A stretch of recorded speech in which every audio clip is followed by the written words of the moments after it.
Buenas tardes, muchas gracias por acudir a esta convocatoria de la Biblioteca Nacional. Hoy es el último día de este ciclo de contar libros y tenemos con nosotros a Eduardo Lago y, bueno, sencillamente decir que la biblioteca está muy agradecida por su generosidad viniendo desde tan lejos como vive en Nueva York para poder contarnos su lectura del Ulises. No necesita presentación, además repartimos un papel, ¿no?, en el que tienen su currículum, así que simplemente les voy a pedir pues, un aplauso de bienvenida para Eduardo. Yo lo dejaría el aplauso para el final, por si acaso. Hola, buenas tardes a todos. Es posible que hable bastante tiempo, o sea, que hagan acopio de fuerza mental, porque no he calculado muy bien el tiempo de lectura en función de los folios, que además tienen un formato distinto en España. Bueno, en todo caso, voy a ir directamente al grano.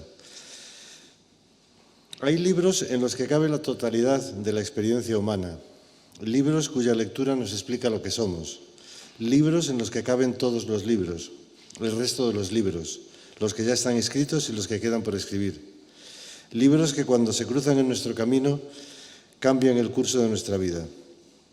Cada uno de quienes se encuentran aquí en este momento tiene presente un canon personal ideal, consolidado para quienes tenemos detrás muchos años de lectura, a medio formar o empezando a hacerlo para los más jóvenes. Un canon literario del que se es vagamente consciente, aunque si nos detuviéramos a pensar y formuláramos con nitidez la pregunta, veríamos surgir los títulos de esas cuantas novelas que en algún momento jugaron un papel importante, determinante tal vez, en nuestra vida. Dentro de esta experiencia auténtica, la aparición de unos autores y unas obras es algo que en buena medida viene determinado por el azar. Hagan el ejercicio ahora. Piensen por unos momentos en cuáles fueron esos 2, 3, 5, tal vez más libros fundamentales que un día entraron en sus vidas para cambiarlas y se han quedado en ellas, convirtiéndose desde entonces para ustedes en un lugar al que regresar. O no busquen deliberadamente, dejen que el título irrumpa espontáneamente en la pantalla de la memoria. Las razones por las que un título determinado ocupa un lugar de relevancia permanente en nuestras vidas pueden ser de muy distinta índole. No se trata de una cuestión estricta de excelencia literaria, o no solo. En mi caso, la lectura que más me afectó jamás a un nivel simultáneamente emocional, estético e intelectual, por ese orden, probablemente fuera Rojo y Negro, de Stendhal. Una novela cuya lectura cambió mi percepción del mundo y dibujó un mapa distinto de mis sentimientos fue Ana Karenina. Podría seguir añadiendo títulos a autores que dejaron una huella en mi sensibilidad literaria que jamás se borraría. Nombres de creadores cuyo descubrimiento cambió a una edad muy temprana las cosas para siempre. Kafka, Shakespeare, Cervantes, Faulkner, Conrad, Mann, Dostoyevsky, Homero. Como lector, ninguna obra ha calado en mí de manera tan honda como lo ha hecho y sigue haciéndolo En busca del tiempo perdido, un libro cuyo desarrollo circular propicia el regreso constante a los orígenes. Entre un volumen y otro puede darse una pausa de años y al llegar al 7º volumen, el tiempo recuperado se regresa al principio mismo de la saga. A los libros importantes se regresa irremediablemente, como decían Faulkner y Dostoyevsky con respecto al Quijote. El primero de ellos afirmaba que regresaba al texto de Cervantes para ver qué cambios se habían producido en su alma. Con ser larga ya la lista que evoco, es mucho lo que se queda fuera de manera irremediable, libros irrenunciables que en su día modificaron la estructura misma de mi sensibilidad. ¿Dónde quedan la grandeza sublime de Melville, el desgarramiento trágico de Bajo el volcán? Cada título es como una llamarada en la oscuridad y solo evocarlos despierta una emoción potentísima. Hace que brote el fuego líquido del lenguaje que al enfriarse, como en un proceso alquímico, se concreta en un paisaje anímico de colores nítidamente plasmados. Dentro de la selva de títulos de los que no me resulta posible desprenderme, como escritor, hay uno al que he sentido la necesidad de regresar constantemente, o tal vez sería más exacto decir que jamás he salido de él, porque lo que en él encuentro como creador es inagotable. No sitúo necesariamente al Ulises de James Joyce por encima de ninguno de los libros que he nombrado al invocar de manera parcial mi canon personal. El Ulises se cruzó en mi camino cuando yo tenía 17 años y desde entonces no he dejado de volver a él. ¿Cómo hablar de un libro así? ¿A qué responde la fascinación que ejerce, solo comparable a su legendaria dificultad? Y esta dificultad es efectivamente tal. Su autor probablemente lo veía así, como confirma la siguiente aseveración. La demanda que hago a mi lector es que dedique su vida entera a leer mi obra. Obviamente, no aconsejo a nadie hacer lo que, medio en broma, medio en serio, dijo Joyce. Mejor dicho, aconsejo no hacerlo. El Ulises es como un gigantesco repositorio de recursos que su autor pone a disposición de los miembros de su gremio. Uno no ha de acercarse a él de manera servil, sino interesada, para hacerse con aquello que podamos después utilizar mejor. El mensaje está profundamente cargado de sentido porque después de Joyce, la novela como género se transformaría para siempre. La lección que extrae el escritor joven que se acerca por primera vez al texto es que no es legítimo seguir escribiendo como lo hacía hasta entonces. Joyce transmite a quien se acerca a su libro un altísimo nivel de exigencia ética y estética. Ningún escritor joven es el mismo después de leer tan proteico texto. Hay otras formas de relacionarse con él. El Ulises pertenece a una singular categoría, la de los libros que expulsan al lector de sus dominios, que incluso no permiten su entrada. El elemento que supone la expulsión del paraíso es la dificultad. Hay libros que tienen a gala esta singular cualidad. Algunos de los que ocupan un lugar de particular relevancia en mi canon personal son Paradiso, de Lezama Limba, las obras mayores de Thomas Pynchon o, más recientemente, La broma infinita de David Foster Wallace.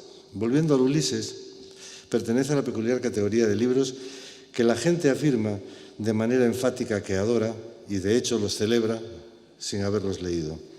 En el caso, para millones de personas de todo el mundo, de Don Quijote, Hamlet o Sinbad el Marino, son innumerables las personas que sueñan y sienten a través del cedazo narrativo de las 1001 noches sin haber leído más de unas cuantas páginas del libro, normalmente adaptadas a la sensibilidad infantil.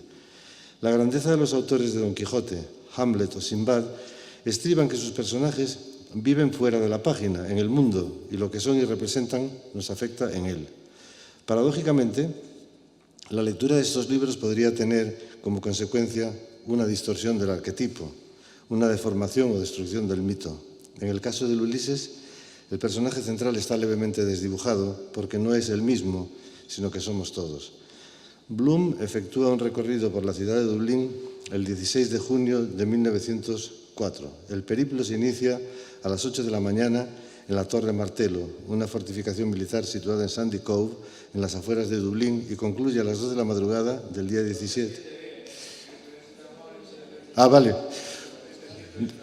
¿Empiezo otra vez? ¿No habéis entendido nada? Ok. Bueno, ¿qué hago?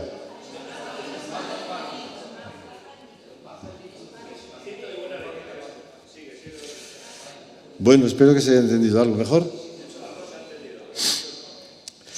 Bueno, hablaba del periplo de la novela que se inicia a las 8 de la mañana en la Torre Martello. ¿Va bien así? Bueno, el 16 de junio de 1904. Bueno, la Torre Martello es una fortificación militar situada en Sandy Cove, en las afueras de Dublín, y la narración concluye a las 2 de la mañana del día 17 en la alcoba de Molly Bloom, la esposa infiel de Leopold.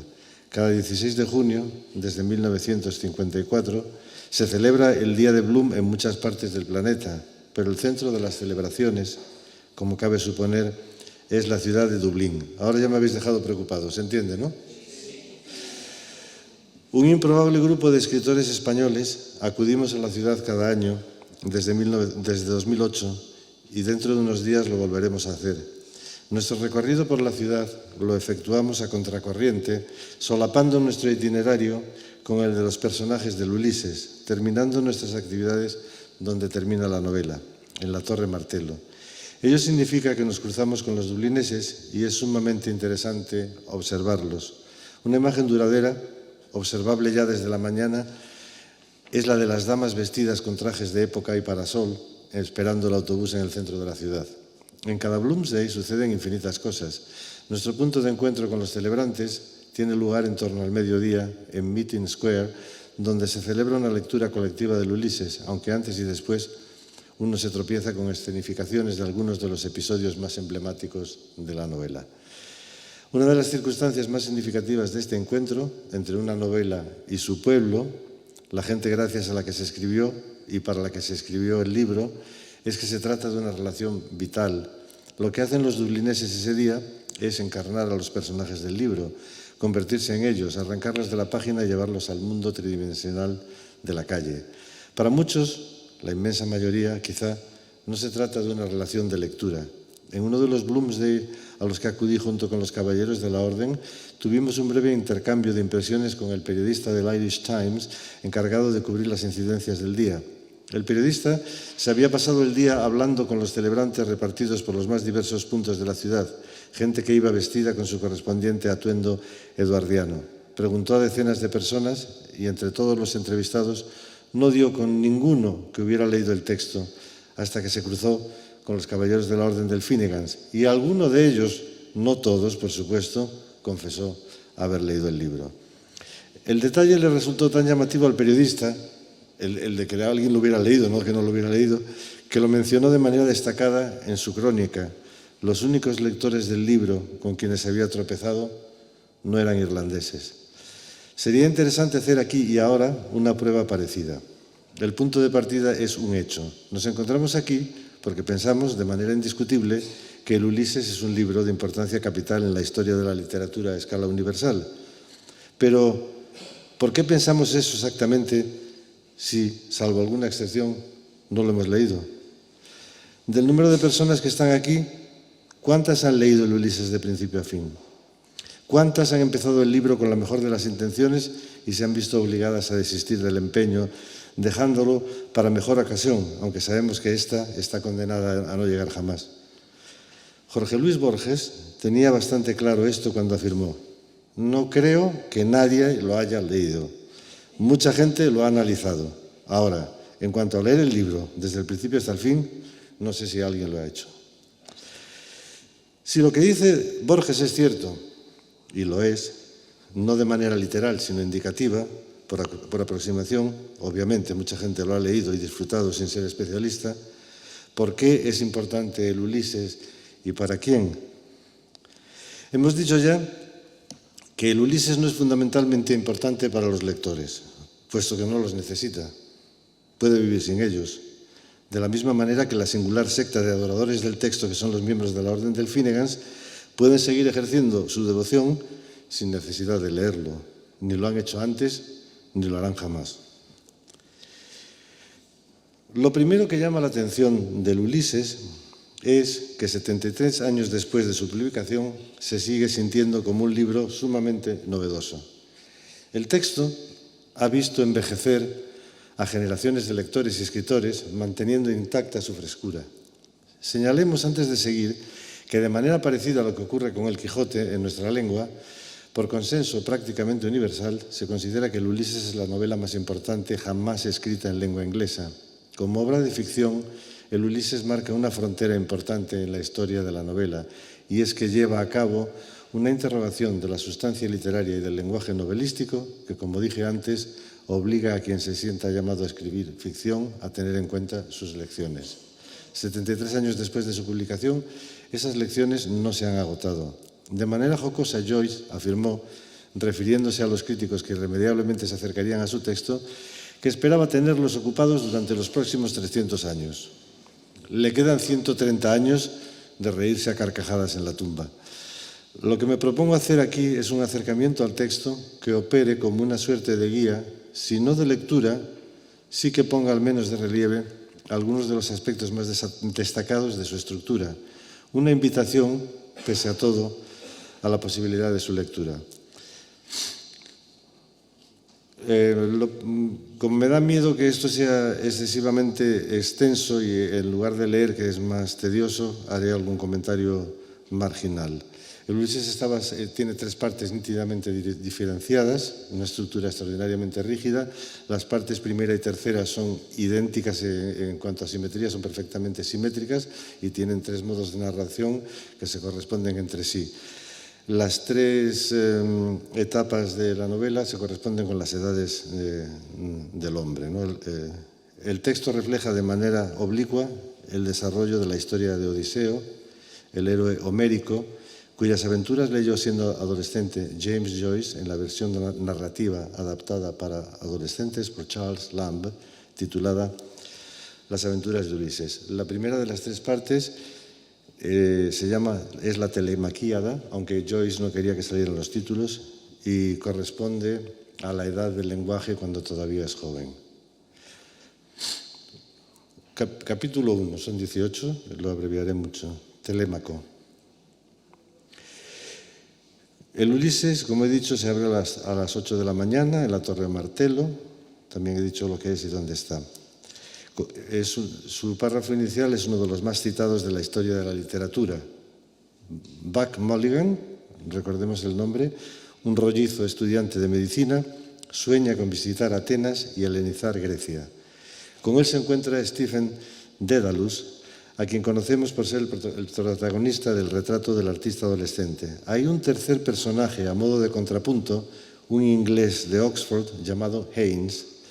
Tras un desayuno que remeda de manera jocosa el ritual católico de la misa y la aparición de una misteriosa anciana, transfiguración de una hechicera pagana que adopta la forma de una repartidora de leche, los 3 acuden juntos a un lugar cercano al que la gente va a bañarse. El personaje principal aquí es Stephen Dedalus.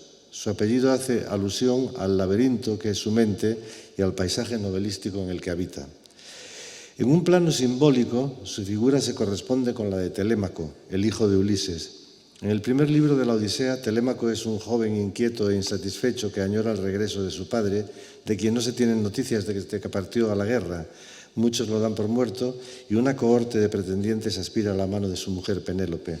La presencia negativa corresponde a Haynes, el inglés que pertenece a una clase superior y representa a la nación que ha sometido a Irlanda, a la que ha impuesto incluso su idioma, a expensas del gaélico, lengua en trance de extinción. La venganza de Joyce es apropiarse de la lengua del conquistador y utilizarla mejor que él. La lengua, una lengua que no es exactamente el inglés, es el verdadero protagonista de la novela. Y su trazado narrativo, una exploración de la odisea de un idioma que ambiciona disolverse a fin de absorber la totalidad de lo real, creando vocablos monstruo en lucha consigo mismos, vocablos que fagocitan términos tomados de otros lenguajes. La narración nos permite asomarnos a los pensamientos de Dedalus, que son sumamente complejos. Como me da la impresión de que he escrito un texto que tardaría 1 hora y media en leer, voy a saltarme algunas partes a fin de conservar a algunos de ustedes despiertos cuando lleguemos al capítulo 18, en el que la que sí está despierta es la mujer de Bloom. Este capítulo es de lectura, digamos, dócil, porque el lenguaje, que tiene una tendencia muy acusada a convertirse en música, todavía no ha acentuado suficientemente esta tendencia que le lleva a desprenderse del significado, es decir, las palabras empiezan a funcionar al margen de su función semántica. El capítulo 2, que se titula Néstor, en el código secreto, en el plan secreto que envió Joyce a su biógrafo y a su traductor italiano, nos encontramos con que en la Ilíada, en la Odisea, siguiendo el consejo de Atenea, Telémaco se presenta en el palacio de Néstor, en Pilos, y le pregunta si tiene noticias de su padre. El anciano le aconseja que vaya a Esparta y allí pregunte al rey Menelao. El papel de Néstor lo desempeña en este capítulo el director de la escuela donde trabaja Stephen Dedalus como profesor de literatura y de historia en la localidad de Dalkey. La acción, las horas son muy importantes, tiene lugar entre las 9 y las 10 de la mañana. El capítulo aborda cuestiones relacionadas con la historia y la política de Irlanda, abordando el espinoso tema de los protestantes del Ulster y la relación con Inglaterra. Como educador, Stephen es abierto y tolerante en oposición a la actitud del director del colegio, Mr. Deasy. Hoy es el día que cobra, lo cual va a ser muy bueno para que se divierta Stephen Dedalus en Dublín. El capítulo se centra en las limitaciones de la historia como disciplina, como ciencia, si se quiere, porque a nosotros nos llega fabulada por las hijas de la memoria. La historia sigue un camino y los hechos que configuran el pasado no se pueden modificar, pero siempre queda la incertidumbre de lo que hubiera podido ser. Hoy cobra su sueldo Stephen Dedalus, cosa que hará después de escuchar las monsergas misóginas y antisemitas de Mr. Deasy. La técnica empleada aquí por Joyce, conviene mencionarlo, es el catecismo, caracterizado aquí como personal. Utiliza las técnicas del catecismo de dos maneras diferentes. Al final del libro recurrirá a una técnica impersonal de catecismo. El capítulo 3 se titula Proteo. Tiene lugar a las 11 de la mañana. Y es un monólogo masculino que hay que contrastar con el mucho más importante monólogo más femenino, 8 monólogos femeninos de Penélope al final del libro. Cuando Telémaco se encontró con Menelao, éste le dijo que había mantenido una difícil conversación con Proteo, el hijo de Poseidón, que tenía la habilidad de cambiar constantemente de forma, adoptando las apariencias más insólitas. Pese a ello, Menelao logró averiguar que Odiseo se encontraba atrapado en la isla de Calipso. En su viaje por Dublín, Dedalus se dirige a la playa de Sandymount, a 9 millas de la Torre Martello, a las 11 de la mañana. Mientras pasea por la orilla del mar, medita acerca del espacio y la muerte. Piensa en ir a ver a sus tíos y le vienen recuerdos de su reciente estancia en París, donde conoció a un activista irlandés. Las cavilaciones metafísicas de Dedalus son en parte una continuación de las disquisiciones acerca de las ideas sobre la historia expuestas en el capítulo anterior. El grado de dificultad de lectura es aquí mayor que en los capítulos anteriores porque en él Joyce introduce la técnica del monólogo interior que toma del escritor francés Dujardin, pero él la lleva a unos niveles insospechados, siendo una de sus principales aportaciones al arte novelístico. Se trata en este caso de un monólogo masculino. Al lector le resulta difícil seguir el lenguaje debido a su extraordinario nivel de condensación. Las disquisiciones de Stephen son sumamente complejas y elusivas. Sus reflexiones sobre el espacio se ocupan de lo que el texto llama la modalidad de lo visible. El capítulo es, en consonancia con el título, proteico, en el sentido de que es altamente movedizo y cambiante. Los cambios de registro, y esto es un rasgo constante del Ulises, tienen lugar sin previo aviso. Los saltos y movimientos de la prosa son constantes, pero no hay puntos de apoyo externo que permitan detectar los engarces de la voz interior que monologa. La relación del lector con el texto es equivalente a la de Menelao con Proteo. El texto es un mar que cambia constantemente de forma, resistiéndose a ofrecer su verdad. Hay nudos y núcleos de gran densidad y los temas que se abordan son de naturaleza literaria, lingüística, filosófica, eclesiástica e histórica. Así termina la primera parte, que es considerablemente extensa, y entonces empieza lo que es el verdadero núcleo del Ulises, que son los 12 capítulos que integran la segunda parte, llamada Las andanzas de Odiseo. El primer capítulo, el 4 del libro, se titula Calipso. Transcurre entre las 8 y las 9 menos cuarto de la mañana, otro punto distinto a la Torre Martello, exactamente en el número 7 de la calle Eccles, al norte del río Liffey, que es el domicilio de Leopold Bloom y su mujer. La técnica, en palabra idiosincrática de Joyce, es narración madura, porque aparece Bloom. Bloom tiene 38 años y trabaja en publicidad.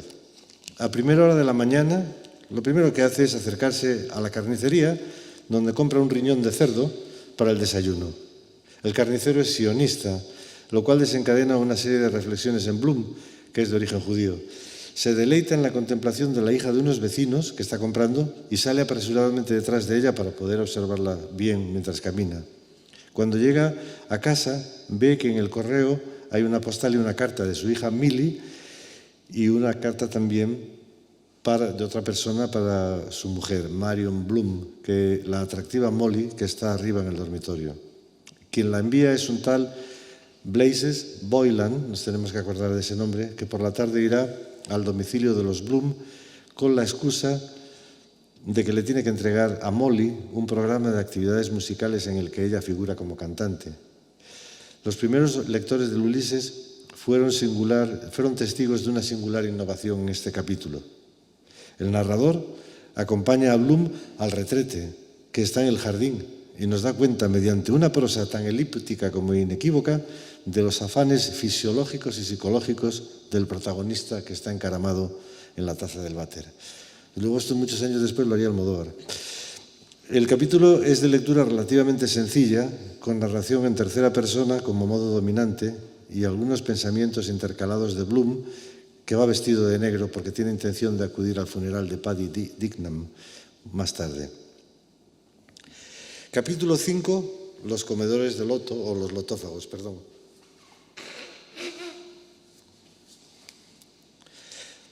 Técnica literaria, narcisismo. No aparece en ningún manual de escritura. El motivo homérico del capítulo es la visita de Odiseo y sus compañeros de navegación a la isla de los lotófagos. Odiseo envía una avanzadilla de 3 hombres que son bien recibidos por los amistosos habitantes de la isla, que les ofrecen el fruto de la planta del loto, cuyos efectos estupefacientes provocan una embriagadora sensación de olvido y abandono que borra la nostalgia y con ello el deseo de volver a casa. Son las 9:30 de la mañana y Leopold Bloom tiene una agenda muy ajetreada. Tiene que ir a correos, donde, escudándose en un seudónimo, recogerá una carta pornográfica clandestina que le envía una tal Marta, con quien mantiene un affair no consumado físicamente.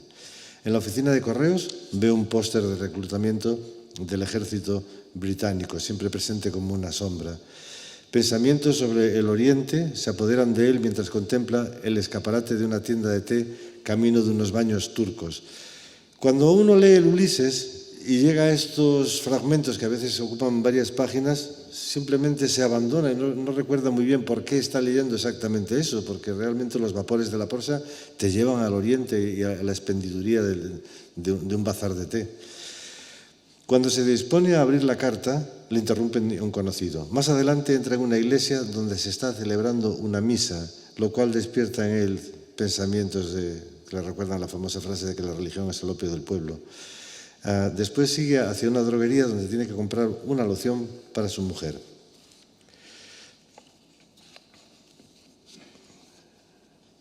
Cuando más adelante entre en la iglesia, le vendrán los pensamientos que mencioné anteriormente contra la religión, que es algo muy acusado, como una forma de estupefaciente, es decir, como la flor del loto. De nuevo, en la calle, oye pasar por encima de él un tren que atraviesa un puente elevado, lo cual concita imágenes de un gigantesco cargamento de barriles de cerveza de los que se escapa el líquido, y eso es una imagen de Irlanda, el país entero borracho, bebiendo Guinness. La conciencia que cobra el lenguaje de sí mismo se agudiza. El tema de la flor del loto se derrama sobre la lectura de la carta erótica en un catálogo de motivos florales. Es aquí cuando la verdadera poesía de Joyce sale a relucir, porque es una larguísima disquisición en la que saca a relucir todo tipo de flores, pero con un manejo que solo un poeta puede tener del idioma. Bloom tiene que darse mucha prisa al final del capítulo. La carta lo ha excitado sexualmente y tenía intención de masturbarse, para lo cual quería ir corriendo a los baños turcos, pero no lo puede hacer porque entonces se perdería el entierro de su amigo Dignam. Entonces renuncia a la masturbación. El capítulo 6, Hades, donde la prosa se adentra en el infierno, es sumamente divertido. La técnica narrativa es incubismo, según Joyce, que no sabemos lo que es, pero me imagino que es simplemente prosa diabólica, escrita por el diablo. Para los miembros de la Orden del Finnegan, este es uno de los capítulos más importantes, por el punto de llegada. El cementerio de Glasnevin y el pub de los enterradores. A las 11 en punto de la mañana, Bloom se sube a un carruaje en el que van 3 conocidos del difunto Dignam. Uno de ellos, Simón Dedalus, el padre de Stefan. Bloom y sus amigos van a ver a Stefan paseando cuando ellos están en el coche de caballos. La narración se detiene en algunos puntos cruciales de la ciudad. Cuando llega al Gran Canal, desatando pensamientos de Bloom, que es otra dimensión de la escritura, que también entraña un cierto nivel de dificultad, que sin embargo se puede sortear relativamente pronto. Cuando llega al Gran Canal, Bloom piensa en la muerte de su perro favorito y observando el tiempo se da cuenta de que va a llover. Le viene a la cabeza la carta erótica de Marta, que no sabe exactamente dónde ha puesto con el ajetreo de los baños. Y se fija en absolutamente todos los lugares por los que pasa, lo cual es una reconstrucción fehaciente de Dublín. Se habla de los teatros, de todo lo que se ve, lo que pasa en ellos. La comitiva divisa a Blazes Boylan, el amante de Molly Bloom, y todo el mundo lo saluda, porque es un tipo muy simpático. Bloom, introvertido, sin embargo, piensa, es la peor persona de Dublín. Blazes Boylan es el amante de su mujer y el motivo del adulterio es uno de los ejes que vertebran la narración. El otro, o uno de los otros, el origen judío del protagonista. La visión de un judío que deambula tranquilamente por la calle provoca risas y comentarios racistas que cesan cuando alguien señala que Bloom es judío y cambian de tema. La palabra Rubén, que alguien menciona, sirve de desencadenante de la historia de un suicidio, y esto es una manera de señalar que la novela procede por asociaciones, porque después de señalar la historia de un chico que intenta suicidarse y lo rescata el barquero, nos averiguaremos sabremos que el padre de Bloom se había suicidado y que una de sus propiedades más preciadas es la carta, la nota que dejó de despedida antes de quitarse la vida. Esto lleva a una disquisición muy importante sobre la legitimidad del suicidio, lo que se hace con quienes se suicidan, ¿no? Que se les niega sepultura en terreno sacro.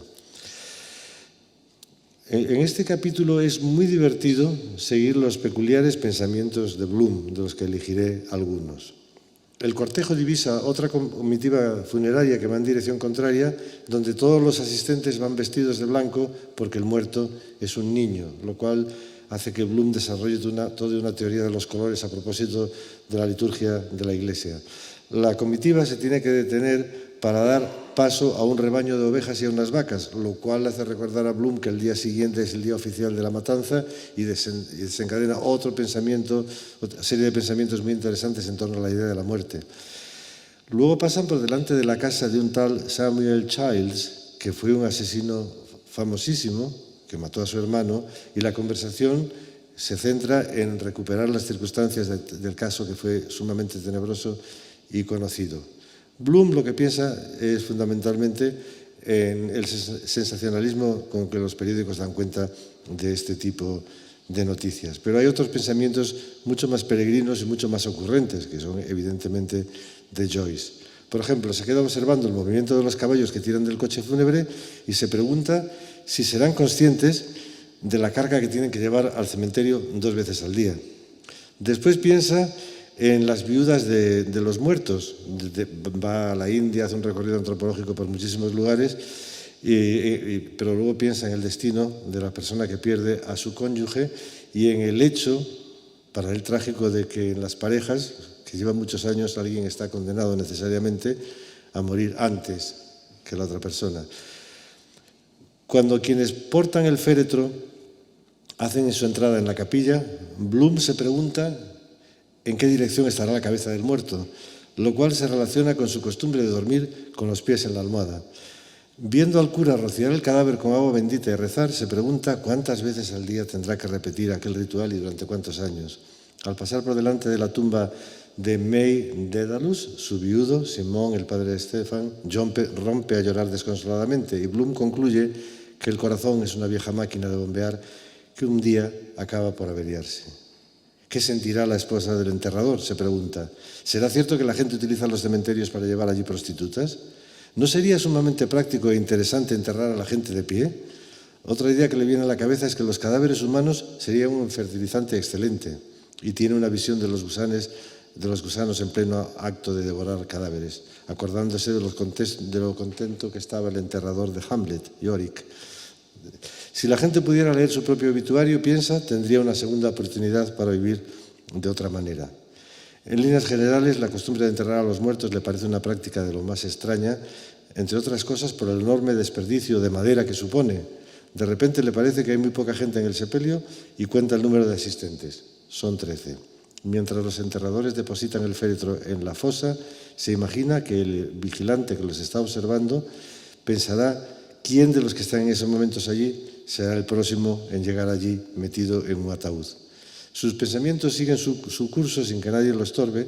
Ahora se le ocurre pensar en las palabras con que los moribundos expresan sus últimos deseos, cuestión a la postre irrelevante, ya que todos estamos destinados a caer irremisiblemente en el olvido. Difícil acordarse de los muertos, dice. Es incluso difícil acordarse de ellos cuando están todavía vivos. Cerca de donde tiene lugar la ceremonia se encuentran los restos de su madre y su hijo Rudy, que murió cuando era un niño muy pequeño. Algún día lo enterrarán a él junto a ellos, piensa, mientras ve cómo la fosa engulle el féretro de su amigo, activando ya los resortes del olvido. Aunque él sí se acuerda de los suyos, nunca se olvida de dar propina al jardinero para que la tumba de su hijo Rudy no esté cubierta de malas hierbas. De repente ve un pájaro y eso le hace recordar que su hija Millie enterró una vez un pajarito en una caja de cerillas. Piensa que todos los muertos que hay en Glasnevin pasearon algún día alegremente por Dublín.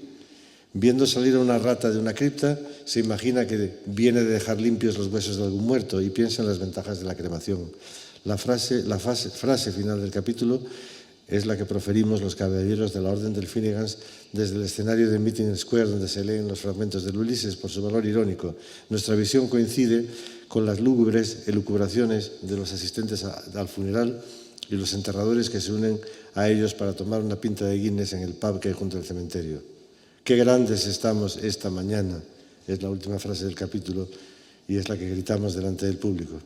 Tras lo cual, seguimos nuestro periplo por Dublín y ya no vuelve la orden a la conferencia. Eolo es el capítulo 7, tiene lugar a las 12 en punto del mediodía y transcurre en la redacción del Freeman's Journal y del Evening Telegraph, periódicos del centro de Dublín.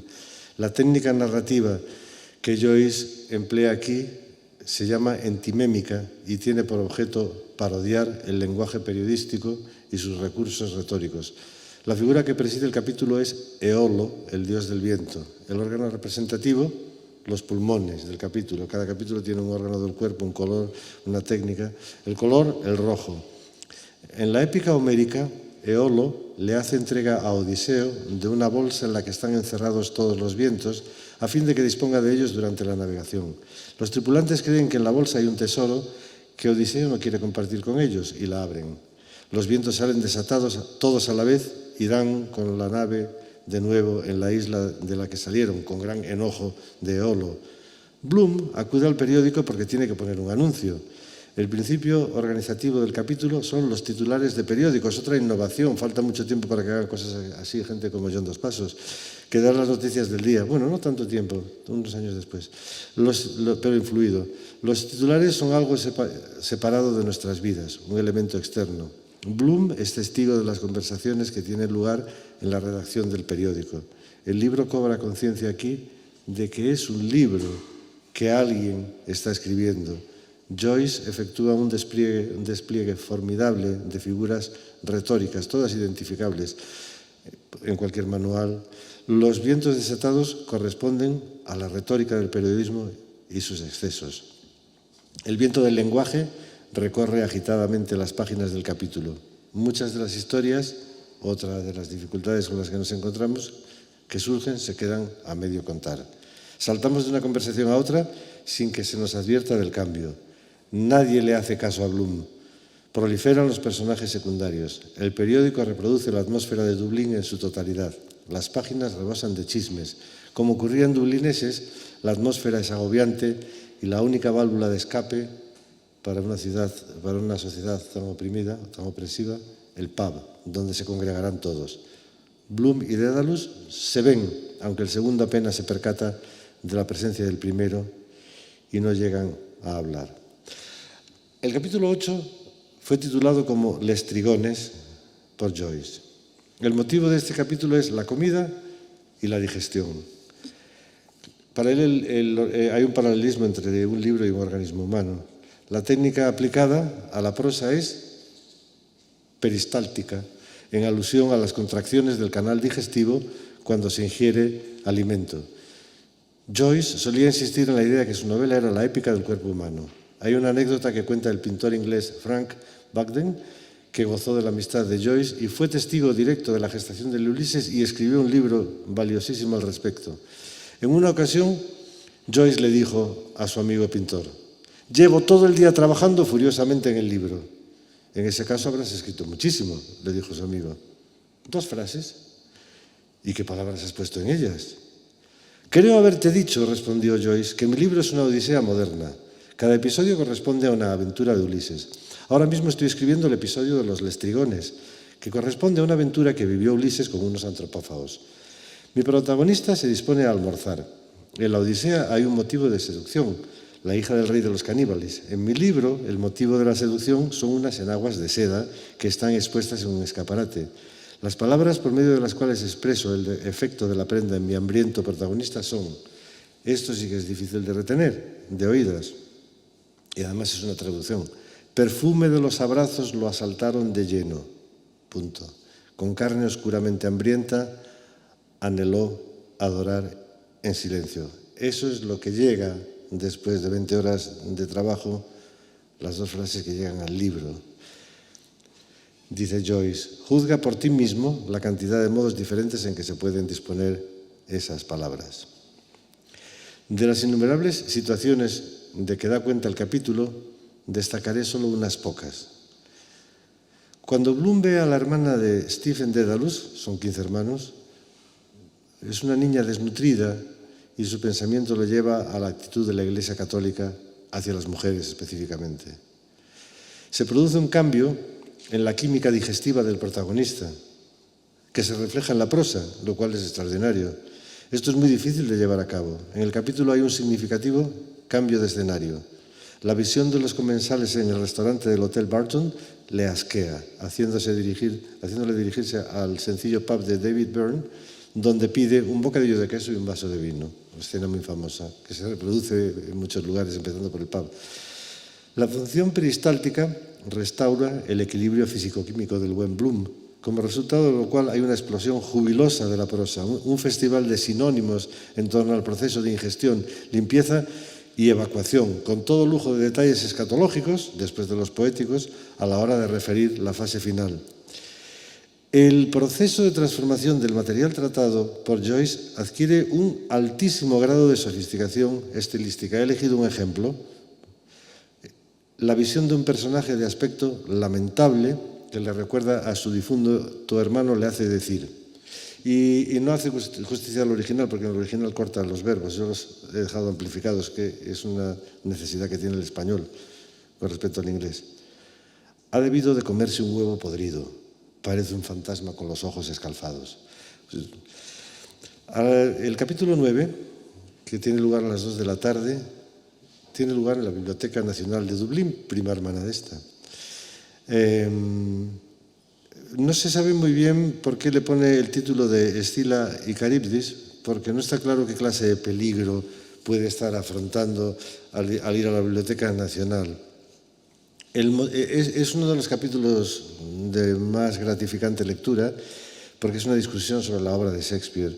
El motivo central es una conversación entre Stephen Dedalus con un poeta y ensayista y bibliotecario y el director de la biblioteca, y están hablando de las obras de Shakespeare, sobre las que Stephen Dedalus tiene unas teorías entre delirantes y maravillosas, ¿no? La discusión resulta jugosa en grado extremo. El dominio que tiene Joyce de los textos de Shakespeare resulta asombroso y es sumamente detallado. Es decir, en este capítulo estamos releyendo a Shakespeare en profundidad y desde dentro. Shakespeare aparece como un ser vulnerable y de una sexualidad confusa, pero sobre todo como el máximo creador que ha tenido jamás la lengua inglesa. En el Ulises de vez en cuando te tropiezas con una frase que tienes que parar, escribirla y decir, bueno, mañana voy a ver lo que ha puesto aquí este hombre. Lo que dice aquí, en la página 18, dice: después de Dios, nadie ha creado más que Shakespeare.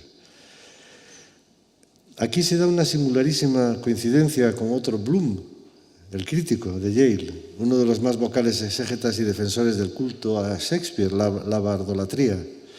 Joyce, a través de Dédalus, se burla de los miembros de la secta de los bardólatras, una secta muy anterior, por cierto, a que Harold Bloom se apuntara a ella. De hecho, y esto es muy interesante, Joyce tenía mucha más alta estima como dramaturgo que a Shakespeare, a Ibsen, el noruego, cuya obra leía en el original. A fin de cuentas, los dos son para él extranjeros.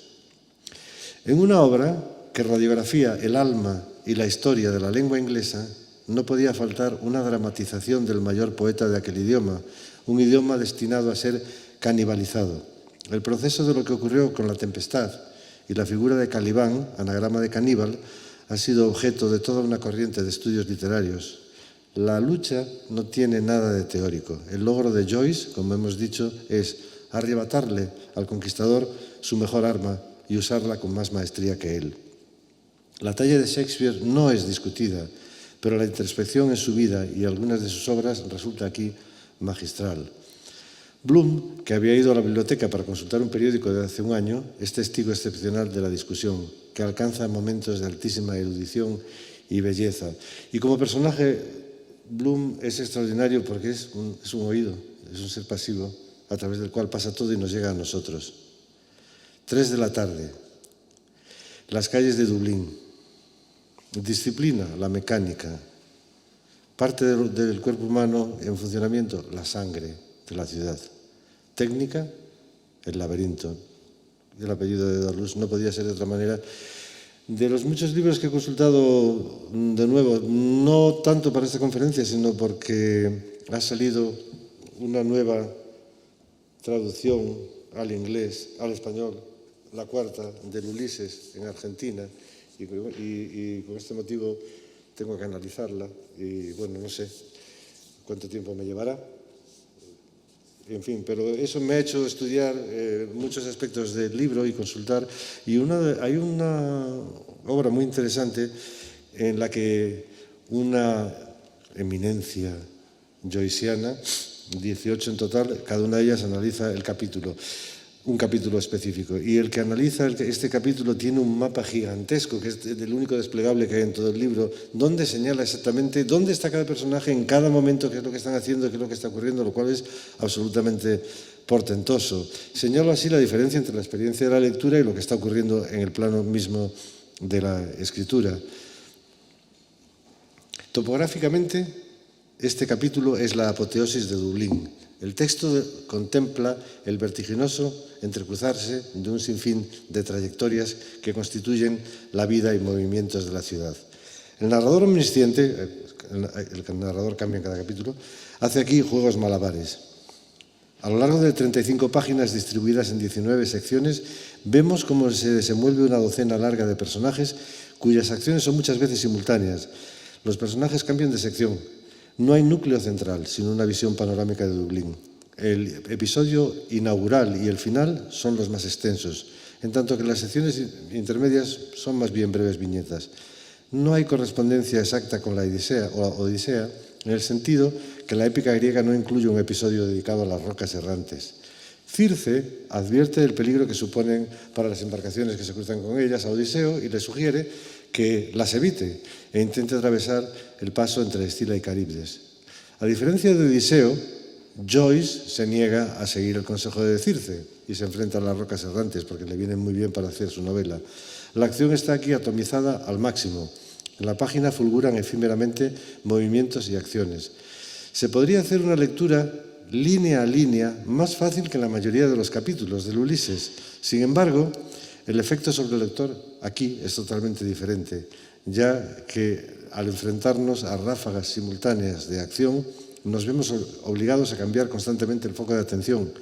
Los episodios son deliberadamente triviales, aunque hay momentos sumamente emotivos, como cuando vemos al difunto Dignam en una estampa de su adolescencia, ya lo habíamos enterrado, pensando en su padre, a quien vio borracho en un bar cuando era niño y tuvo que llevárselo a casa, o cuando se nos da una imagen de la desoladora situación de la familia de Dédalus, que vive en un estado de grave indigencia bajo la égida de un padre alcohólico, como el de Joyce.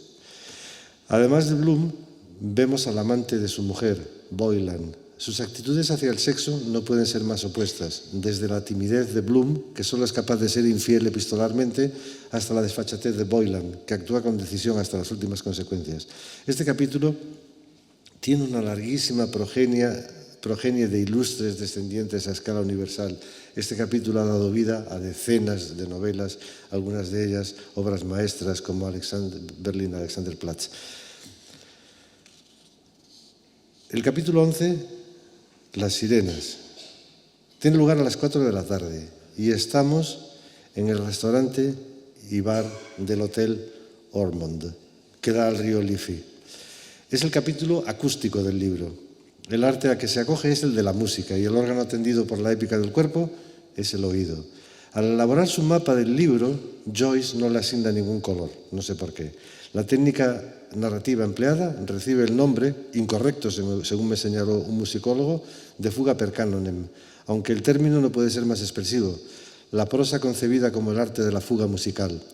Bloom sabe que su esposa tiene una cita con su amante Boylan Blazes a esta hora, en su casa.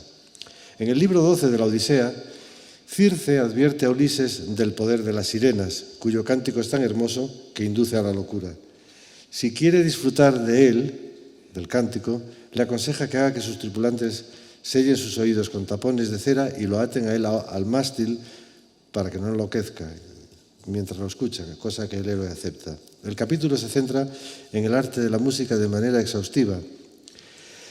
Es muy interesante, pero si un chico joven, o yo que sé, o maduro, se enfrenta a las primeras páginas y lee como unas 60 y tantas líneas, no tiene la menor idea de lo que pasa. No sucede nada. Pero hay una explicación. Lo que está haciendo en esta pequeña obertura Joyce es remedar en prosa lo que hace una orquesta antes de empezar a tocar una sinfonía, cuando vemos a todos los... Entonces, esto es lo que quiere reflejar y si lo sabes, funciona, se refleja esto en la página perfectamente. Tras realizar una serie de encargos, Bloom entra en una papelería con intención de comprar unas cuartillas para contestar la carta erótica de Martha Clifford. Estando allí, ve pasar a Boylan en un coche de caballo y decide seguirlo. Es así como llega al Hotel Ormond, cuyo bar atienden dos camareras, Miss Dus, que tiene el cabello de color de bronce, y Miss Kennedy, que lo tiene de oro. Son estas las sirenas del capítulo.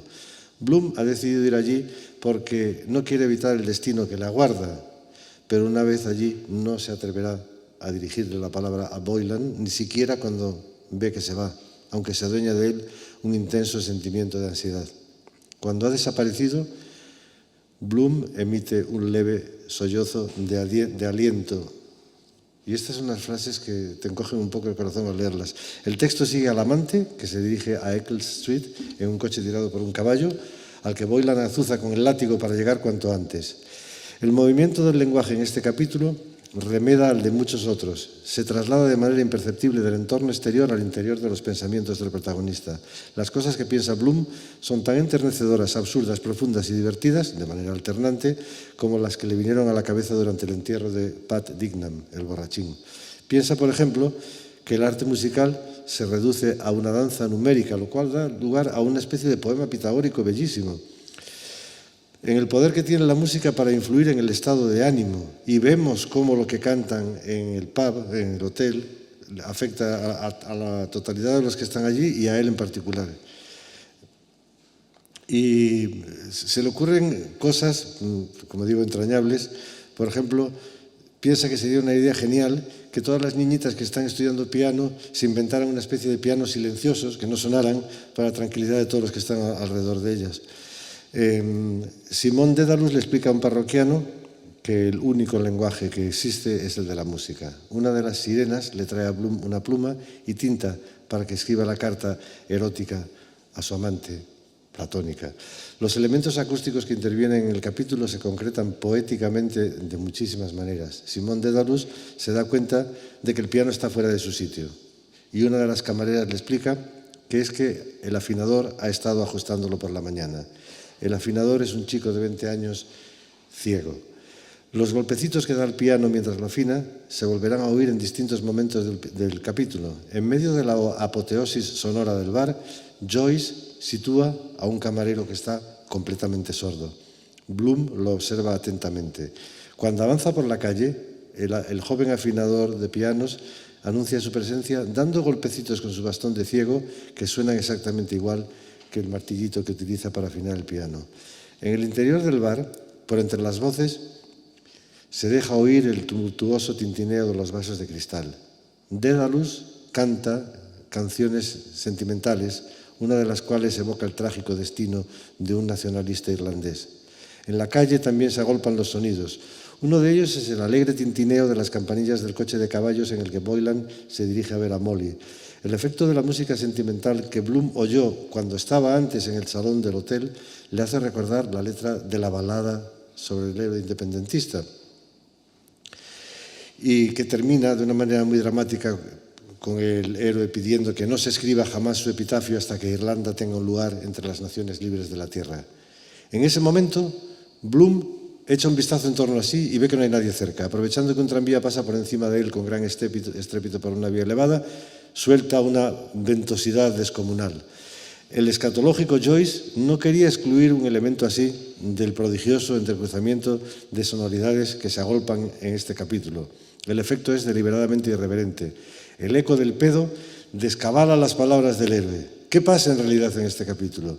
Es, en buena medida, una de las más emblemáticas representaciones de Joyce, para quien el lenguaje es ante todo juego, en el sentido inglés de la palabra play, que engloba lo lúdico con lo sublime de la interpretación musical, o con su horrísono reverso. En muchos tramos del capítulo el lenguaje se libera de la obligación de ser portador de significado. Este es el Joyce que florecerá en Finnegan's Wake, territorio al que resulta casi imposible seguirlo. Hay en este capítulo una frase que lo resume todo. Lo único que tenemos en la página son palabras. Por supuesto, aunque estamos borrachos de sonidos después de leerlas. La frase es una pregunta doble. El texto dice, ¿palabras? ¿Música? Y la respuesta es, no se trata de ninguna de las dos cosas, sino de lo que hay detrás. 5 de la tarde. Cíclope, el pub de Barney Kiernan. En el libro 9 de la Odisea se narran las aventuras de Ulises en la tierra de los cíclopes. Atrapados en la cueva de Polifemo, la primera noche el gigante de un solo ojo devora a 2 compañeros de Odiseo. A la noche siguiente el héroe lo emborracha y le clava una rama de olivo en el ojo único, dejándolo ciego. En el capítulo 12 del Ulises, el gigante de un solo ojo está representado por un personaje intolerante, agresivo y nacionalista ultrarradical al que la narración se refiere como el ciudadano. El ciudadano, en un ataque de cólera, arrojará una caja metálica de galletas contra Bloom, de manera parecida como hizo Polifemo, que arrojó una piedra sobre la nave de Odiseo.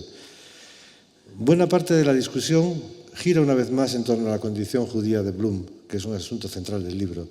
El simbolismo representado por el gigante ciego se extiende a otros personajes.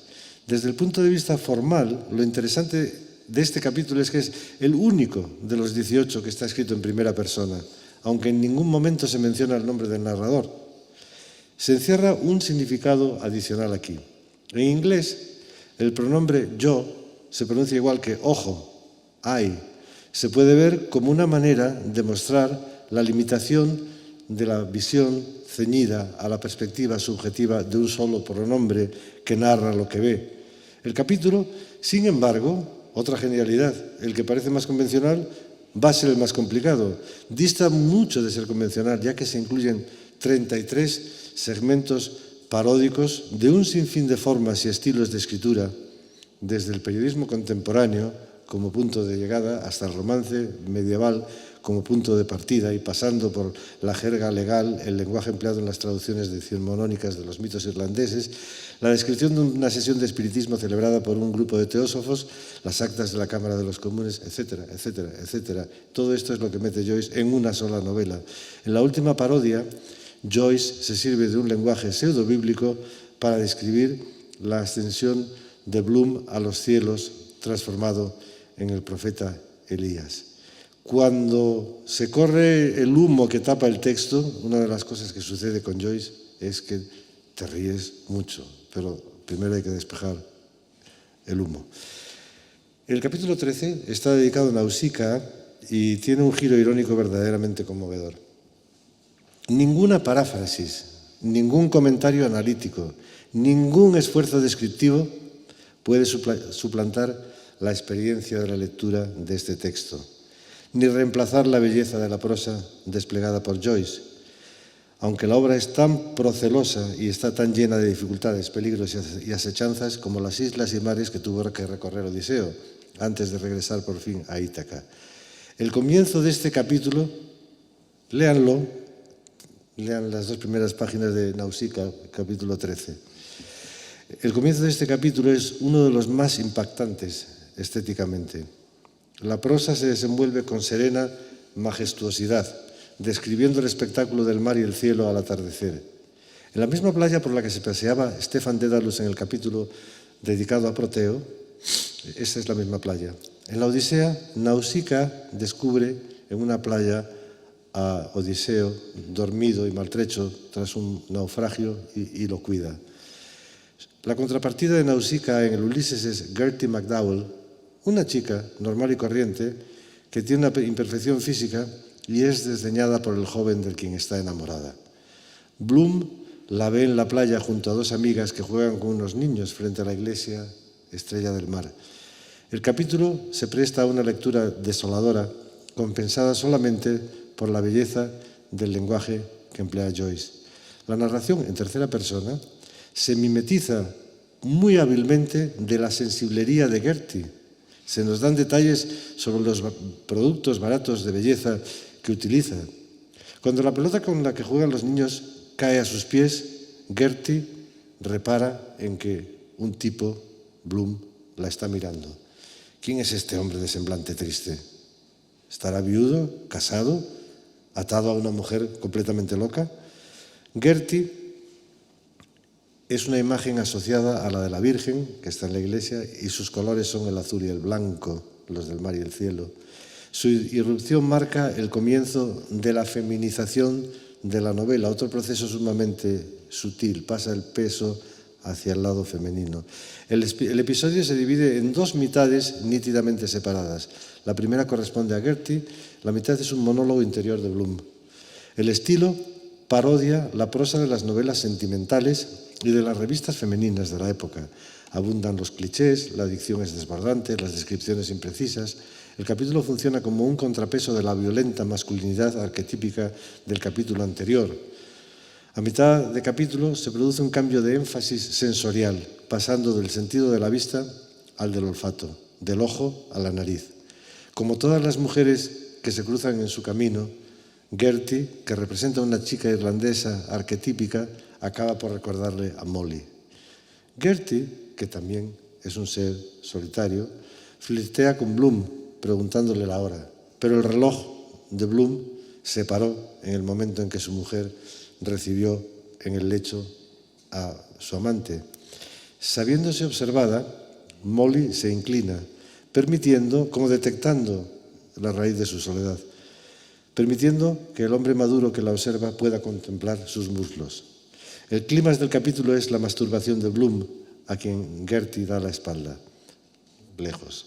De pronto estallan los fuegos artificiales y todo el mundo echa a correr. Y entonces se produce algo que realmente conmueve al lector, que es cuando descubrimos que Gertie McDowell es coja, tiene un defecto grave en ese sentido. Bloom la observa y se limpia como puede el semen con que ha manchado la camisa. El desequilibrio, la figura trágica es, sin embargo, él. El desequilibrio entre el adulterio de que es víctima en ese mismo momento y acciones tan tristes como escribir y recibir cartas pornográficas o masturbarse, no puede ser más desolador. El capítulo 14, Los bueyes del sol, es extraordinario y trataré de no leerlo, sino más bien de resumirlo.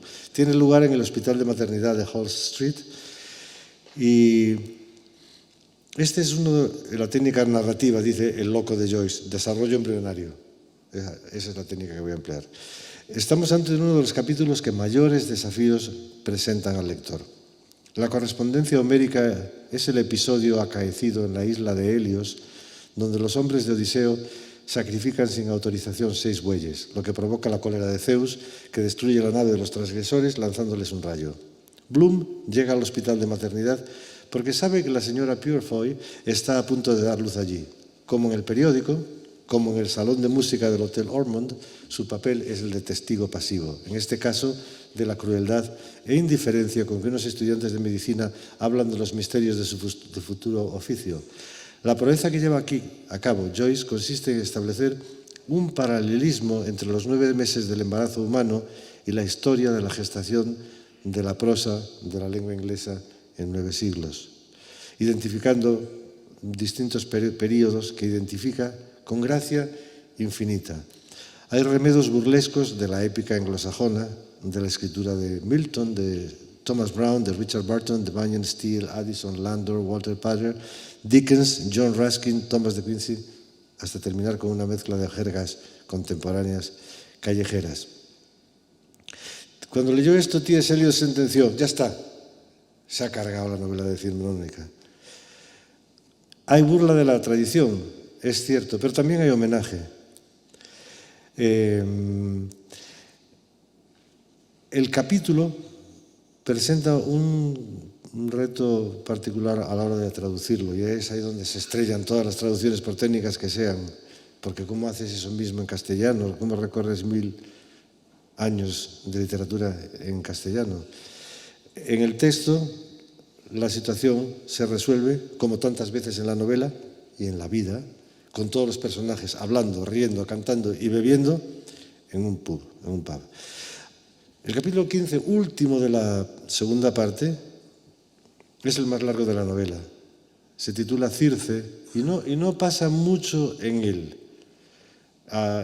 Hay 2 planos que identifican claramente la manera de operar de James Joyce. Y uno es el plano interior mental, lo que pasa en la cabeza de los personajes, y otro es el plano exterior, lo que sucede en la realidad. Entonces, este es verdaderamente delirante.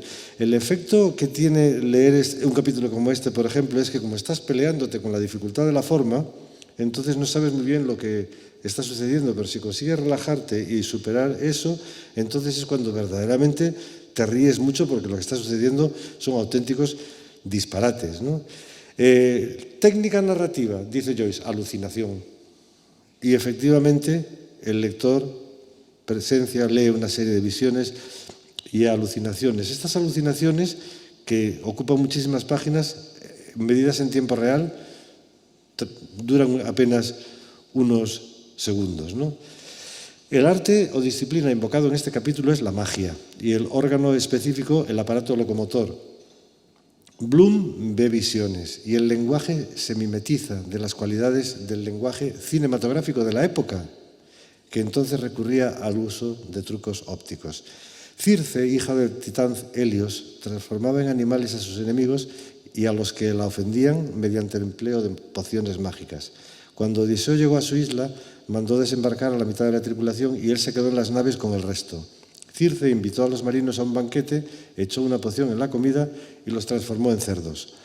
Alertado por Euríloco, que no quiso participar en el banquete, Odiseo partió solo, dispuesto a rescatar a sus hombres. Sabiendo que no podría conseguirlo por sus medios, el dios Hermes le salió al paso y le hizo entrega de una planta llamada Moli, que lo haría inmune a las pociones de Circe, que devolvió a los hombres de Odiseo su forma humana, enamorándose de él.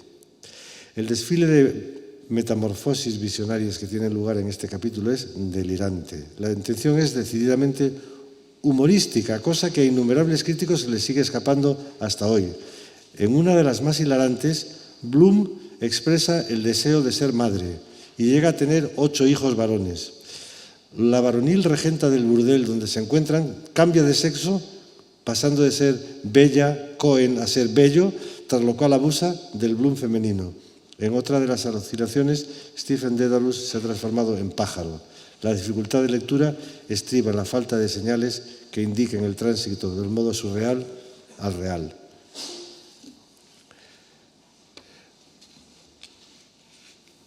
Final de la novela, tercera parte, Nostos, narración senil, según Joyce. El capítulo 16 se titula Eumeo, el leal porquero que identifica a Odiseo, que venía disfrazado cuando llega por fin a Ítaca. El equivalente de la cabaña de Eumeo es una cochera de caballos situada en un puente cerca de la aduana de Dublín. Es la 1:20 de la madrugada. La disciplina que se invoca aquí es el arte de navegar, por la presencia de un marinero llamado Murphy, que cuenta sus travesías por el globo y porque ya el viaje se encamina hacia el retorno final a Ítaca. La técnica recibe el nombre de narración ya senil, en el tercer estadio de la vida del hombre, camino de la vejez. El órgano, según críptica decisión del autor, son los nervios. Las correspondencias con el relato homérico no son inmediatamente identificables. Antes de volver a su casa, Odiseo llega a la cabaña de Eumeo. El narrador del Ulises que lleva su nombre es un dublinés anónimo que parece estar a merced del principio de incertidumbre, como si no estuviera seguro de la veracidad de lo que cuenta. El lenguaje en este capítulo es ampuloso, algo hinchado, poco decisivo. El estilo está levemente contagiado de la manera de hablar de Bloom, a la que ya estamos acostumbrados, desgajando el lenguaje de quien lo utiliza como una entidad que no es propiedad de nadie, sino que al revés se adueña de los hablantes, que se convierten así en meros vehículos transmisores. El irlandés continúa su asedio a la lengua inglesa, socavando sus convenciones.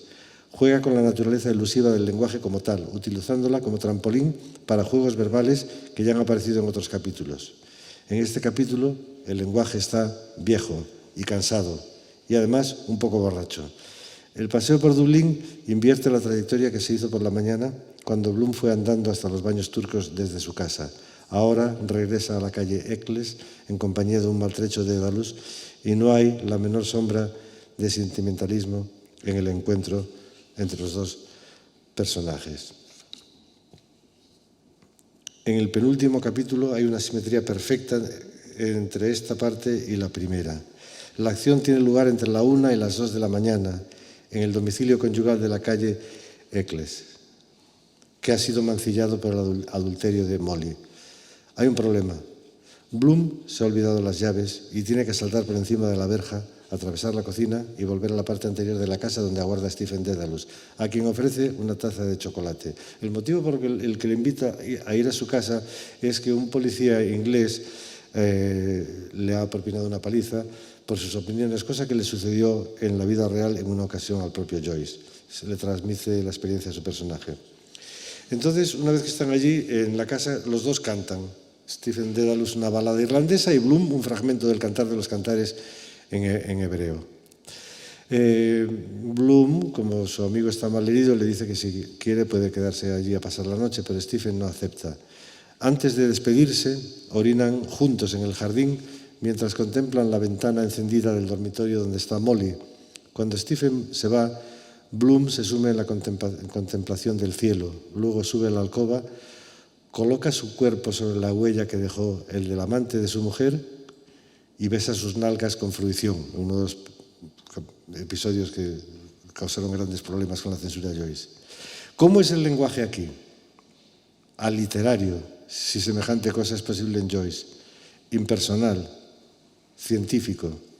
La ciencia es la disciplina invocada en el capítulo, objetivo, frío, eso dice Joyce. Nada más lejos de la realidad, aunque esa era su intención. En una carta dirigida a Bagden dice: estoy escribiendo Ítaca bajo la forma de una ecuación matemática. Todos los eventos se resuelven convirtiéndose en sus equivalentes cósmicos, físicos, etc., a fin de que el lector tenga conocimiento de todo de la manera más desnuda y fría posible. Aunque debido a ello Bloom y Stephen se convierten en cuerpos celestes que van errando por entre las mismas estrellas que están contemplando. Esta frase es difícil imaginarla en un paper científico.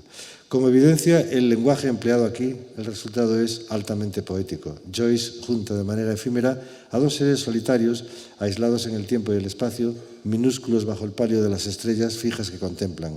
Cuando se despiden, doblan las campanas de una iglesia cercana, haciéndolos conscientes de su condición de mortales. El capítulo se cierra con un punto final que Joyce pidió por favor a sus impresores, a los editores, que aumentaran tipográficamente de tamaño, porque a partir de aquí quería quedarse a solas con la voz femenina.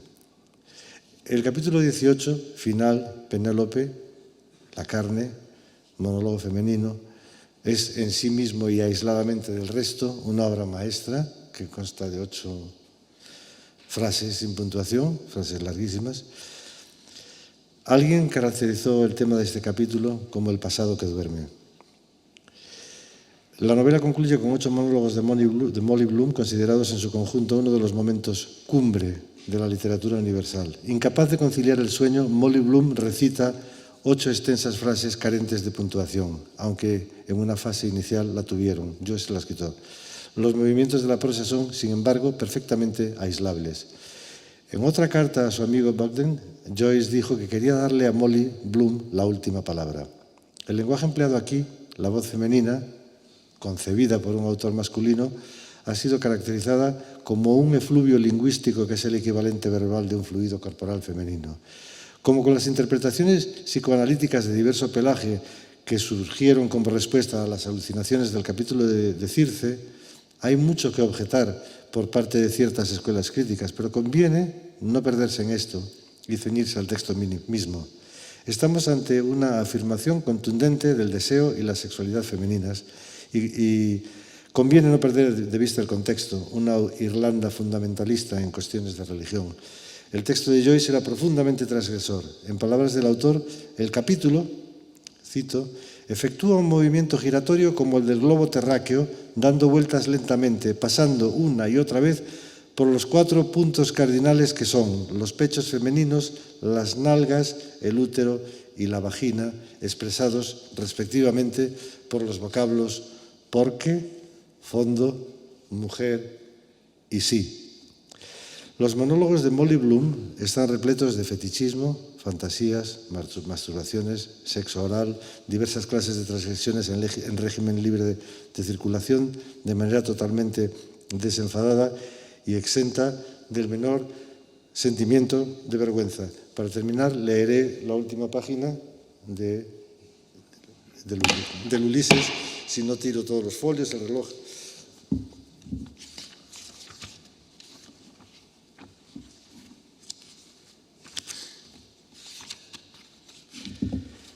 A ver dónde empiezo. Me pondré mi mejor ropa y la bombacha y lo dejaré mirar un poco para que se le pare el pito. Bueno, es que es una traducción argentina. Para que se empalme. Se lo haré saber si eso es lo que quería, que a su mujer se la follen así. Ya estoy interviniendo en el texto. Y bien follada hasta la garganta. Y no por él 5 o 6 veces al hilo. Ahí está la mancha de su esperma en la sábana limpia. Ni siquiera me molestaría en sacarla con la plancha. Seguro que le gusta. Si no me crees, tócame el vientre, a menos que lo haga pararse ahí y que el otro me la meta. Tengo tantas ganas de contártelo todo detalladamente y hacer que se la haga frente a mí. Se lo merece. Es su culpa si soy adúltera. Como decía el coso ese de los palcos. ¡Ah, qué barullo! Si eso fuera todo el daño que hacemos en este valle de lágrimas. Dios sabe que no es demasiado. ¿Acaso no lo hace todo el mundo? Solo que lo ocultan. Creo que la mujer está aquí para eso. O él no nos habría hecho tan atractivas. Él con mayúscula. Así que si quiere besarme el culo, me bajaré la bombacha y se lo encajaré en medio de la cara durante todo el tiempo que me meta la lengua 7 millas adentro del agujero, mi parte marrón, y después le diré que necesito 1 libra o tal vez 30 chelines. Le diré que quiero comprar mi ropa interior entonces, si me los da, bueno, no estaría nada mal. No quiero dejarlo seco como hacen otras mujeres. Pude haberme hecho un lindo cheque por un par de libras y ponerle su firma varias veces. Se le olvidó de cerrar con llave el cajón. Por otra parte, él no va a gastarlo. Voy a dejar que me acabe atrás siempre y cuando no me enganche los calzones, supongo que no se puede evitar, me haré la distraída. 1 o 2 preguntas, lo sabré por sus respuestas. Cuando él está ahí, no puede disimular nada. Le conozco bien las mañas. Frunciré bien el culo y soltaré unas cuantas groserías. Culo sucio, o lame mi mierda, o la primera locura que se me pase por la cabeza, y entonces se lo sugeriré. Esta es la parte más escatológica. El Ulises termina en Andalucía, como sabemos. Entonces, como no hay puntos, no sé dónde arrancar, pero termina de una manera un poco más poética. Dios bendito, no hay como la naturaleza, las montañas desiertas, Luego el mar y las olas precipitándose, después la belleza del campo con sembrados de avena y trigo y toda clase de cosas, y el ganado fino pastando por ahí. Le hace tanto bien al corazón ver ríos y lagos y flores de todas las formas y perfumes y colores surgiendo incluso de las zanjas. Prímulas y violetas es la naturaleza. En cuanto a lo que dicen que no hay Dios, no daría un centavo por toda su ciencia.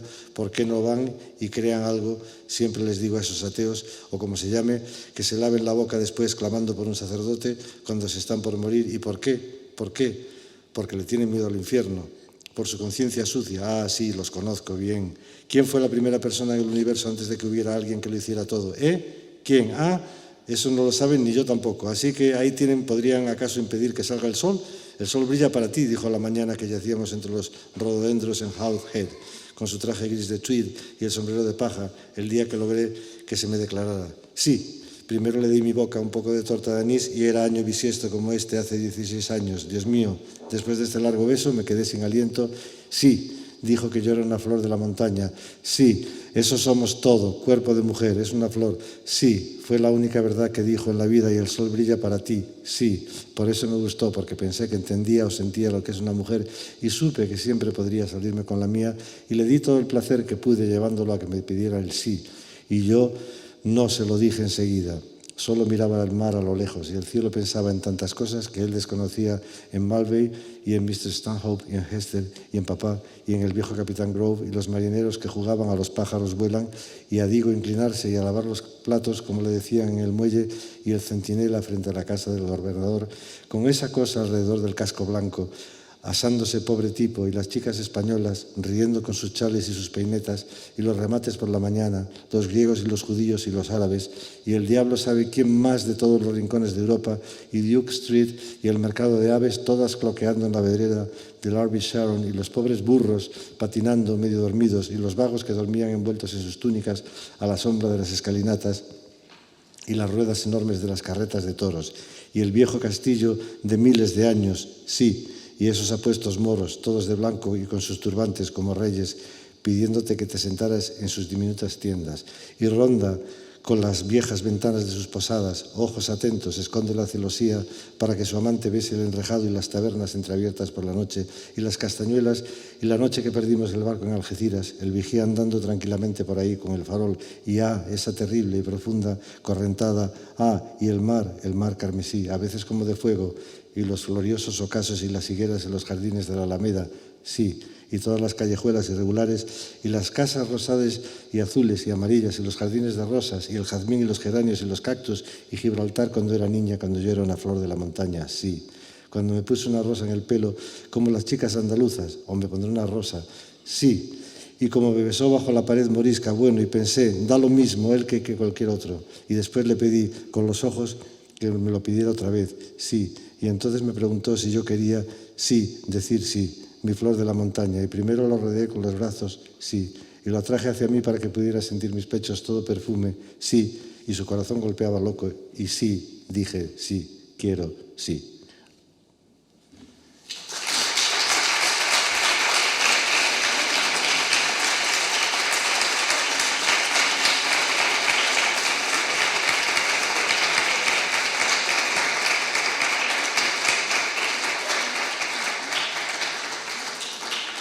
Si tienen energía para las preguntas o para hacer un diálogo, podemos meternos en él.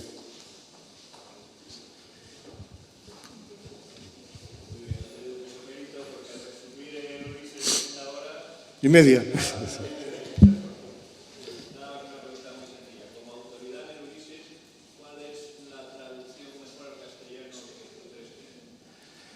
Bueno. A ver. Eso es una situación que se ha creado ahora mismo sumamente interesante y que me va a tener ocupadísimo este verano. De hecho, voy a ir a 3 ciudades distintas para hablar de esto, ¿no? Para hablar de este libro, ¿no? En el año 1000... A ver. La primera traducción al castellano del Ulises se hizo en 1945 y la hizo José Luis Salas Subirats en Argentina, lo publicó la editorial Santiago Rueda y tiene un mérito extraordinario. Me gusta mucho. Es la que yo leí. La segunda traducción la hizo José María Valverde, poeta sevillano, en 1976. La tercera la hizo en 1999 el profesor Francisco García Tortosa, con la ayuda de la catedrática María Luisa Venegas. Las tres tienen un mérito extraordinario. Las tres tienen muchísimos problemas. En mi artículo hablaba bien de las tres. Con la perspectiva que da el tiempo, después de gustarme durante mucho tiempo más la primera, creo que hay que poner las cosas un poco más en perspectiva. Sigue siendo la mejor. Sigue siendo también la más imperfecta, como hacemos para resolver esa contradicción.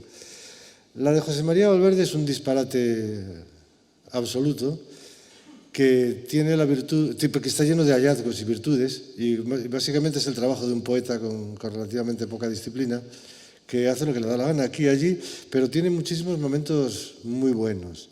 Luego hay un atropello que se cometió con la traducción de Salas Subirats, en la que participaron el escritor Julián Ríos, aunque no tocó el texto, Eduardo Chamorro, que hizo todo lo que pudo para estropearlo, y bueno, desargentinizaron el Ulises. Claro, eso es un problema de entrada. Habría que desevillanizar el de Valverde. En fin. Y Valverde decía cosas muy divertidas, como por ejemplo una expresión que decía, a ver cómo lo ha hecho este tío. Y no la traducía. Fuera, no. Pero luego contaba unos chistes muy graciosos, mejor que nadie más. La traducción de Tortosa y Venegas es la más correcta, pero carece de alma, porque para traducir el Ulises hay que ser escritor. No sé todavía qué pensar de esto, excepto que quizás no salga vivo del encuentro en Argentina, pero no sé, sería prematuro decir cualquier cosa.